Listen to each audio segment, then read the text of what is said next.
खूप कंपनीचे रासायनिक वगैरे वापरत होतो मी. रासायनिक फक्त आता 30 ते 35% खत वापरतो या खतासोबत. तर कोणीच म्हणणार नाही ही बाग 2 वर्षाची असेल म्हणून. तर बायोलॉजिकल फर्टिलायझर वापरले पाहिजे. खूप उत्तम रिझल्ट आहे. रिझल्टच्या बाबतीत काही टेन्शन घ्यायचं काम नाही. सुरुवातीला कांद्यासाठी वापरली होती ही खतं. तर कांद्यासाठी किती एकरासाठी घेतली? मी 5 एकरासाठी घेतले होते. तर तो पहिला वर्ष होता. पहिलंच वर्ष होतं. त्याच्यानंतर दुसऱ्या वर्षी मी कांद्यासाठी पण घेतलं आणि पेरू बागेसाठी पण घेतलं.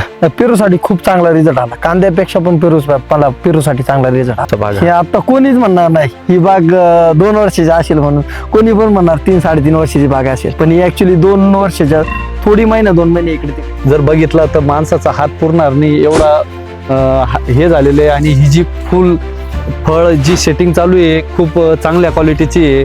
बघू शकताय खाली ही जी सेटिंग झालेली, हार्वेस्टिंग पण चालू आहे. आणि हार्वेस्टिंग साठी बघू शकताय तुम्ही आता माल तयार झालेला आहे.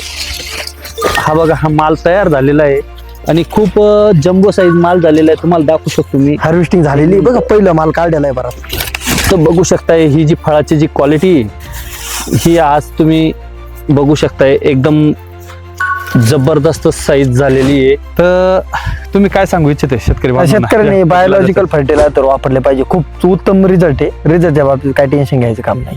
आणि रेट पण खूप कमी आहे. सगळ्यात महत्वाचं इतर कंपनीच्या काय फायदा झाला नाही. रिझल्ट पण चांगले आहेत आणि रेट मध्ये पण बरीच तफावत. खूप कंपनीचे रासायनिक वगैरे वापरत होतो मी. रासायनिक फक्त आता 30 ते 35% खत वापरतो या खतासोबत. तर सुरुवातीला तुम्ही ज्यावेळेस आलते ना 14 ते 15 महिने झाड होते.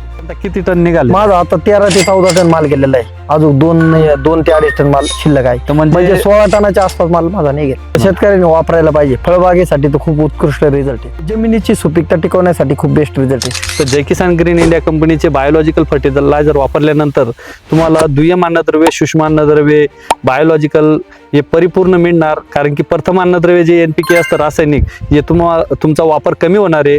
आणि हे जर रासायनिकचा वापर कमी करायचा असेल तर तुम्हाला पुरवठा म्हणून बायोलॉजिकल फर्टिलायझर वापरणं गरजेचं आहे. धन्यवाद.